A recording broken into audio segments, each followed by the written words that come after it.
Now Warren Morris hits a deep drive down the right field line. That ball is gone!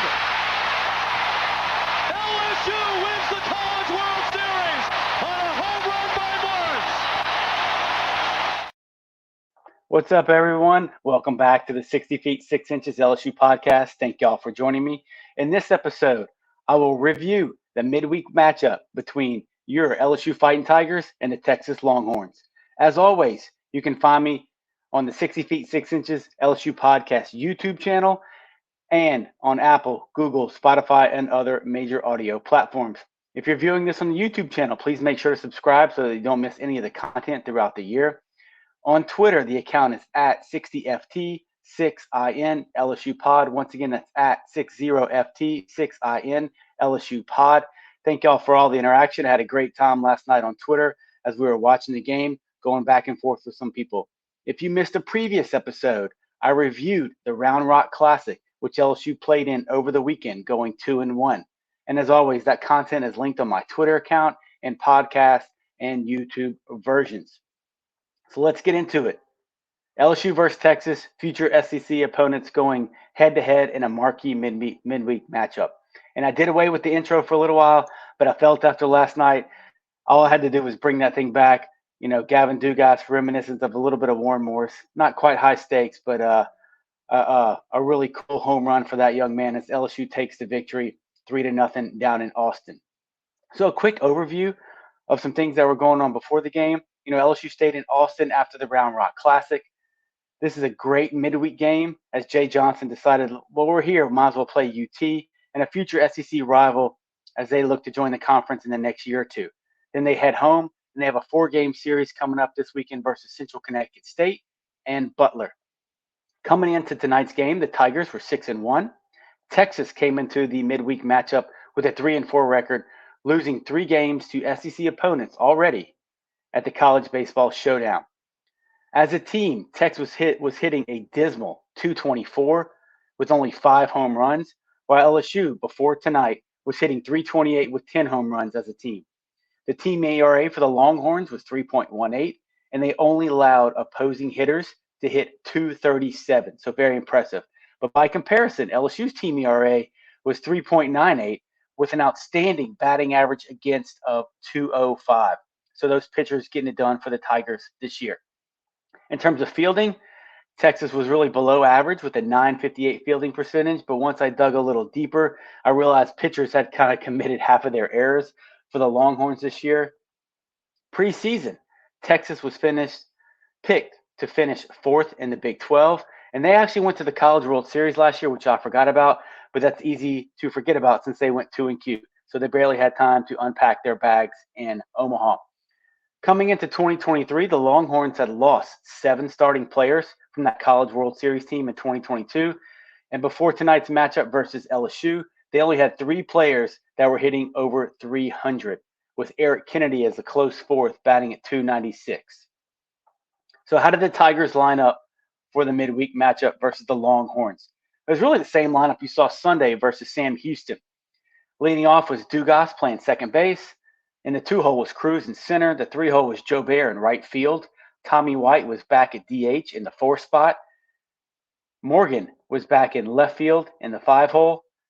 With Morgan left, you're going to see Jared Jones play first base. So Jones was batting 6th, playing first. Brady Neal was behind the dish, hitting 7th. Thompson, the mainstay at shortstop, hitting 8th. And then Ben Napolt, the transfer from VCU, holding down the 9th spot and third base while Tommy Tanks remains injured. On the mound for the Tigers was UCLA transfer Thatcher Hurd. Now, he was coming off an inconsistent midweek matchup versus Southern last week. In that matchup, he really didn't have great command of his fastball. So I was very interested to see how he would bounce back tonight in a hostile environment and a big step up in competition. And he was going up against Texas right-handed pitcher LeBaron Johnson. And man, was he absolutely impressive. Once I finally got to watch the game, I know that was a struggle for a lot of people, including myself, trying to find a way to actually watch the stream. He had 3 very tough pitches working versus LSU's hitters. He flashed a mid-90s fastball, a slider that he was throwing both middle away, and a front door slider. So a front door slider is he's a right-handed pitcher. If you're facing a right-handed hitter, he will start that slider right at their front hip, so right at their left hip, and then it will break over the inside corner, making it very tough for hitters to do anything with, much less foul it off or even keep it fair if they do decide to turn on that ball. That's very rare. You see that more in Major League Baseball with front door pitches. LeBaron Johnson also featured a split finger pitch as well, and he worked both sides of the plates with all of those pitches, keeping LSU hitters off balance throughout his outing. So Johnson's line on the night for Texas, 5 innings pitched, 3 hits, 2 walks, and 9 Ks, which I believe is a career high for that young man. LSU did have some chances, but they just weren't able to execute against him, and hats off to him. A lot of respect to him. Coming into this game, he had a really nice midweek outing the previous week, and it'll be interesting to see moving forward. I know Texas is missing one of their stud weekend guys, Tanner Witt, coming off Tommy John. So will this performance vault LeBaron Johnson into a midweek rotation? But he did a great job versus LSU hitters tonight. So let's get into it. Let's dig into this game because there's really a lot to go through. In the first inning, we saw Hurd get off to a little bit of a shaky start again with a leadoff walk, then a 4-pitch walk. But a great job by Thompson at short on a line drive going to his right, turning and throwing to second base to get the double play as Dugas covers. So really able to bail Hurd out of that first inning. And look, we've talked about leadoff walks a ton on this podcast already, but anytime there's a leadoff walk, they're more likely to score. And then also you need some type of a great defensive play to get you through that inning, and that's exactly what Thompson delivered. In the top of the second, LSU puts together their first threat of the evening versus Johnson. Tigers go K, then a walk, K, then a walk. So men on first and second. Then a 2-out single by Thompson, and Trey Morgan comes around third base and eventually gets thrown out at home. A tough play, but with 2 outs, the majority of the time you're going to see the third base coach send that runner to home to make the outfielder make a great throw and subsequently make the catcher catch the ball and then make the tag in time to get the runner out and home. They're going to make those guys make a play with 2 outs in the inning because obviously you're not guaranteed to get a hit. The next A, B. Hurd has a great bounce back second inning as he goes 3 up, 3 down with 2 Ks. And that's really what you want to see. He had really good stats coming in from UCLA. He's still, I think, finding his way in the LSU rotation and getting comfortable with his stuff. Still probably battling through some control issues, but after that, a little bit of a rocky first inning, he bounces back, gets the Tigers right back in the dugout. LSU does nothing in the second. The top of the third, Hurd runs into a little bit of trouble once again with another leadoff walk on 4 straight balls, which you hate to see. Then the double play gets turned. Once again, a big defensive play by the Tigers. Then he gives up an 0-2 double. A wild pitch advances the runner to third. Now, this is with 2 outs. And as an LSU fan, you're a little nervous, right? Texas, their faithful are getting a little rowdy at their field. Hurd then goes 3-0, and you're like, here it comes. What's going to happen? But he makes some quality pitches to get back to 3-2, and then he gets to strike out for the final out. So kudos for that young man. After giving up a 0-2 double, which he doesn't want to see happen, I don't want to see happen, and then going 3-0 after the guy's on third base and coming all the way back to strike that guy out. In the top of the fourth, LSU gets it going with a leadoff double from Tommy Tanks, but then absolutely nothing happens after that as Johnson Ks, Morgan, Jones, and Neal. So you really hate to see that chance go to waste. If you're an LSU fan, I'm sure if you're an LSU coach, you really thought you had a chance to get at least 1 run on the board, advance Tanks to third somehow with Morgan. Maybe he can pull a ground ball towards the right side. And then Jones or Neal, maybe they can drive, hit a ground ball up the middle or some type of a sacrifice fly. So in the fourth, Hurd goes out and has another great inning. So shaky first, great second. Shaky third, a little bit, great fourth. In the fifth, LSU does nothing. But in the bottom of the fifth, Texas comes to the plate. Hurd does a great job getting 2 quick outs, but then a 2-out single chases Hurd. And then you see Nate Ackenhausen, the JUCO lefty transfer, come in, and then he strikes out the last hitter for the fifth. So that ends Thatcher Hurd's night. His line on the night is 4 2/3 innings pitched, 3 hits, 0 runs, 3 walks, 4 Ks, and only 70 pitches. So very effective and efficient in that 4 2/3 innings pitched. To me, so what was I able to see? I think he looked better. I know it's not where he wants to be, but it was definitely better than the Southern outing. And look, once again, LSU played great defense behind him, which is a huge plus. And if you eliminate those 2 leadoff walks, so maybe his line score is 4 2/3, 3 hits, 1 walk, 4 Ks, do people have a different feeling about their Thatcher Hurd's outing? I still think it was a positive. I'm not saying it was bad by any means, but I think he's definitely going to get better, and he's maybe still struggling with some things mechanically or just from a command point of view, and that happens throughout the year. But the bottom line is, if LSU wants to go to Omaha or get whatever their goals are, where they need to be at the end of the year, Thatcher Hurd is going to play a huge role in the Tigers' success. And I look for him to continue to get better and better and hopefully move into that that weekend rotation before conference play. So from the 5th to the 8th, the story of the game was Nasty Nate. I put out there on Twitter, Nasty Nate, Nate Ackenhausen. Bottom line, he was a dude last night.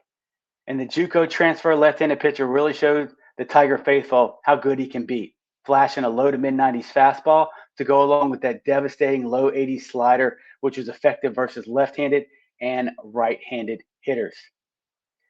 To me, he was the co-MVP of the game to go along with Gavin Dugas.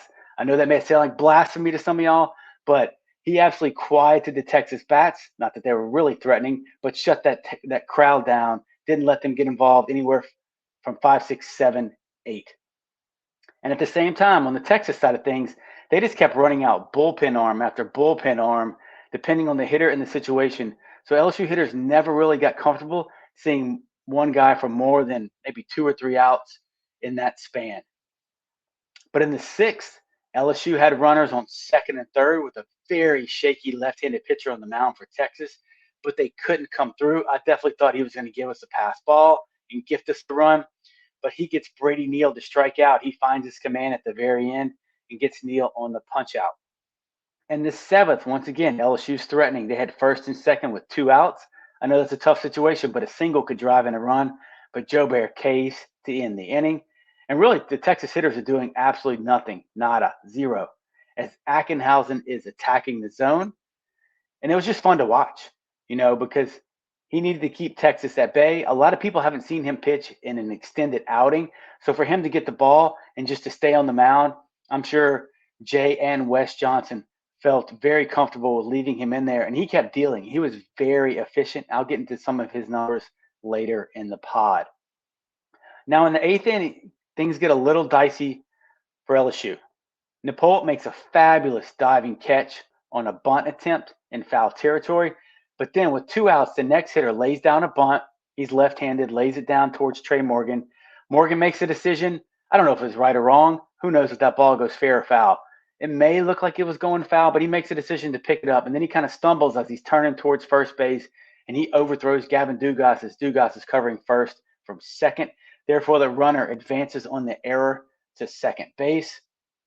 And you're sitting here thinking, at least I am, all Texas needs is a bleeder, a blue pit, a seeing eye single to take the lead, and this thing could be a wrap, especially after how well Ackenhausen had been throwing up until then. But nope, Nasty Nate gets the Longhorns' best hitter, Porter Brown, to pop up. Now, I disagree with the decision. I'll be completely honest. Man on second base, the 2-hole comes up, and he's right-handed, but he's hitting 172 on the year. Jay Johnson makes the decision to intentionally walk the 2-hole. So now you have 1st and 2nd in the 8th. 2 outs, though. Sets up a force. I understand that. Brings up Porter Brown, so it's lefty-lefty. I understand that. But I believe until that point, Porter Brown was 0 for 3. So as their best hitter, he's due at some point. And I just didn't want to see some bleeder over the third baseman's head as him saying, I got my one hit for the night. But in the end, I was proven wrong. Ackenhausen did a great job. Jay Johnson pulled the right strings. Lefty. He gets him to pop up, and that was it for the Longhorns. So Nate goes 3 1/3 innings pitched, 1 hit, 1 walk, 4 Ks, and get this. This is crazy. He only threw 39 pitches, with 32 being strikes. So that's an 82% strike rate in 3 1/3. I mean, are you kidding me? Efficiency, effectiveness. This guy pounded the zone and challenged those Longhorn hitters to hit him, and they couldn't. Right, left, it didn't matter. He was constantly ahead, flipping in sliders, burying sliders when he was up with 2 strikes, blowing fastballs by guys, going above the hands, up in the zone to bury guys with fastballs as well. Kudos to you, Nate Ackenhausen. Truly impressive performance. Looking forward more to come this year out of the bullpen for that guy. So in the ninth, we've been talking about it on the pod a lot. Leadoff walks and their opportunity and propensity to come around and score. Well, Brady Neal, once again, this decision surprised me. Facing a left-handed pitcher from Texas, I thought he may pinch hit. Kling was already in the game, so maybe he pinch hits. I forget who the other righty on the bench was. Maybe Milazzo or Merrifield. Actually, he could have pinch hit Merrifield, but he sticks with the freshman, and Neal works a leadoff walk. So great job by that young man facing the lefty from Texas. And then from there, once again, Thompson follows it up with a walk as well. Then you have first and second, nobody out, and you're like, this is it. We got to score right here. Who knows what's going to happen going into the bottom of the ninth? Texas is going to go nuts. We knew probably Ackenhausen was done after that. They bring in Napolt, unfortunately, cannot get the bunt down against the lefty, and ultimately he ends up striking out. So you're frustrated as a Tiger fan because once again, it doesn't seem like they cannot execute the bunt play. And then once again, lefty.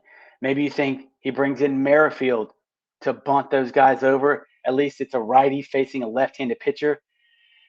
I kind of disagreed with that as well, but in the end, he knows what he's doing, and maybe he thought he trusted Napolt at third base a little more than bringing in Merrifield cold and playing on that turf. Pitching change, first and second, one out. Texas gets rid of the lefty. They bring in a righty to face Dugas, and then Cruz is coming up after that. And Gavin Dugas, ladies and gentlemen, delivers a 3-run monster home run to left center field to win the game for the LSU Tigers. Christian Little then comes on in the ninth to get his first save of the year, and he looked outstanding. Kind of following up on what Nasty Nate did, he attacked the zone. He was hitting 97 per the broadcast. The TV showed 93, but I'll trust those guys in the booth. And he's always going to have that filthy slider to go along with his good fastball. And he goes 1, 2, 3, and he wasn't messing around. He only threw 2 pitches in the ninth, 8 for strikes. And that's what you want to see. If Little takes on that closer role, and I've loved the role he's played for LSU early in the year, that kind of shutdown role, he can go 2 innings, he can go 3 innings to finish off a game.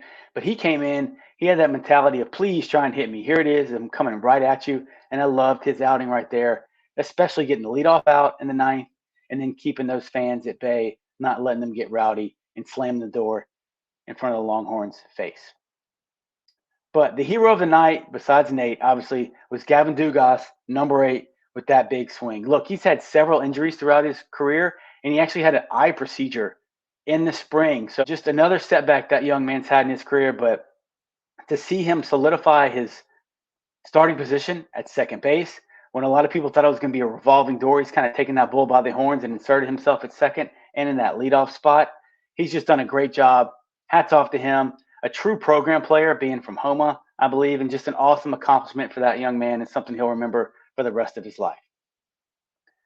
So what are some of my takeaways from this midweek matchup with 2 heavyweights in the history of college baseball going head-to-head? So I'm going to call this game the good, the bad, and the ugly. First off, the good. In the end, you got the win on the road in a packed house in a hostile environment for your first true road test of the year. Gavin Dugas is part of that good crowd, of course. Clutch home run. He really saved a rough night for the LSU hitters. And if LSU loses that game, it does sting. There's no doubt about that. But as my guy, shout out to Eric Hammond on Twitter, said, games like this potentially galvanizes this team down the road. And I agree. Look, when you're a college baseball player and you're on the road, you're hanging out with your boys, you're in the hotel, you're playing cards, you've been on the road for they actually got to Round Rock on Wednesday. So they've been on the road for a long time, just chilling with each other. A lot of camaraderie going on, a lot of banter. And a win like this on the road is just going to bring them closer together and hopefully something they can draw on later in the season.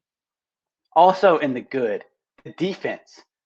It felt like it kind of went by the wayside tonight, but if you look back to Hurd's outing in those first 4 innings, JT with that magnificent double play off the line drive, and then another inning, JT and Dugas hook up for a 6-4-3 double play. Napolt with the diving catch on the foul bunt. That was fabulous, right in front of the LSU bench. That was a great play right there as well. So just flashing the leather. LSU continues to improve on the defensive side of things. And I don't think LSU fans have to hold their breath anymore when you see ground balls or wonder if they're going to be able to make this play. So kudos to those guys and all the hard work they put in the offseason. Now the bad. It's not what you think it's going to be, but I got to give the bad over to my man, Nasty Nate Ackenhausen. He was a straight up bad dude tonight on the bump. So good for him. Extended relief appearance. He cruised to the Longhorn lineup for 3+ innings and is showing that he could probably be a mainstay in that bullpen, depending on what Cooper does. I even think Ackenhausen, if they needed him to, he could be a midweek starter as well. I've seen him stretch out. You just saw him go 3 1/3. He can easily get to 4 innings, something that you want for your midweek guys. But if Cooper does rotate back to the pen, Ackenhausen's going to take some of the load off his shoulders that Cooper had the burden of dealing with last year, being the only true lefty in the pen. So Ackenhausen has fastball and slider working to both right and left-handed hitters, as I mentioned. And he got out of really only the real trouble he faced after that Morgan error with a strikeout. So that bad man, Nate Ackenhausen, looking forward for more really nice outings from the JUCO transfer this year. Now the ugly. And if I'm being honest, it was the hitters. LSU had 16 strikeouts tonight. In their last 4 games, the Tigers have had 54 strikeouts. Yes, you heard that correct. Their last 4 games, 12 Ks, 15 Ks, 11 Ks, and then versus Texas, 16 punchouts for the LSU hitters. But they are still hitting above 300. Even after last night's game, they are hitting 304 as a team. I'm not a hitting coach, and I have no clue what Coach Johnson preaches and what their approach is in terms of the hitters when they step in the box. But it doesn't seem like a lot of guys are really changing their approach based on the situation or the count. And maybe that's just my observation, but maybe that's the plan. Don't change your approach. I don't know what they discuss in the hitters' meetings. But to me, if you're looking for long-term success and you're getting ready to get into SEC play, it's only 3 weeks away. This can't keep up if you expect to be very successful and end up where they want to be and where a lot of Tiger fans expect you to be at the end of the year, and that is Omaha. Now, I realize that there is a trade-off nowadays where LSU is going to hit a lot of home runs this year, but they're going to strike out a lot too. And at the moment, there is a lot of swing and miss in this lineup. Now, at times, that could be an issue. But when that thing clicks, when that lineup clicks, it is fun to watch. And we saw that. We saw that at Sam Houston where they pounded that team into submission. Those guys were waving the white flag at the end. But when it doesn't click, now hats off to LeBaron Johnson. He was filthy, okay? And Texas just a revolving door of bullpen arms, and that's tough on hitters to where they can't get a beat on these guys. And they may not have even had a scouting report on some of these guys being so early in the year. But when it's ugly, it looks like tonight, right? 8 innings, scoreless, 16 Ks. But there's got to be some type of a happy medium to where guys maybe change their approach, spread out, choke up with 2 strikes. Maybe that's the old school approach to me. But there's a few times they had Texas not on the ropes, but they had a chance to execute or at least scratch 1 run across, and they failed to execute. Whether that was getting a big hit, a big 2-out hit, a big 2-strike hit, laying down a bunt, or just trying to find a way to work a walk or extending the inning in some form or fashion. LSU was 4 of 31 on the night. With runners in scoring position, they were 2 out of 8 and 2 out of 15 with runners on base. I do have a feeling you may see some lineup changes this weekend. They have a weird 4-game stretch. Central Connecticut State and Butler, so it's Friday, Saturday, Sunday, and they play on Monday as well. This is a good chance for some of these young guys or for some of these older guys who haven't had a lot of ABs off the bench like Travinsky, Merrifield, Stevenson, Beloso. You get to see more of Guidry, I'm sure, Ethan Fry, Mick Paul, Zeb Ruddle. I think that's pretty much everybody off the bench. But this is a chance for those guys to get some ABs and some extended game time.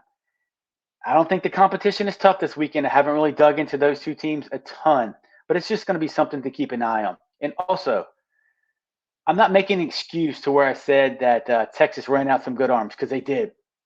But it is a big deal, I think, if they didn't have a scouting report. Listen, this isn't an April midweek game versus Texas. to where they have a scouting report on 8 of their top pitchers with extended innings, and they know all of their stuff. If you don't have a scouting report on that guy, their scouting report's when that guy comes in from the bullpen and throws his 8 warm-up pitches, and that's it. You're like, oh, he's 88 to 90 with the curveball. But that's really all you know. So not an excuse, but just could be a fact in that situation. So it'll be interesting to see if there is a change in approach, if there are more hitters that get to see field time and playing time this weekend, and then how the hitters progress. Although I think this weekend LSU's hitters are going to go bananas. I think you're going to see several Sam Houston-esque type scores, 16-4, and so on. Wrapping up here on the 60 feet 6 inches LSU podcast. Look, a very wise coach once told me that in baseball, there's only 4 ways to play. You can play good and win. You can play good and lose. You can play bad and win. And you can play bad and lose. And I think this performance is somewhere in the middle of playing good and winning and playing bad and winning.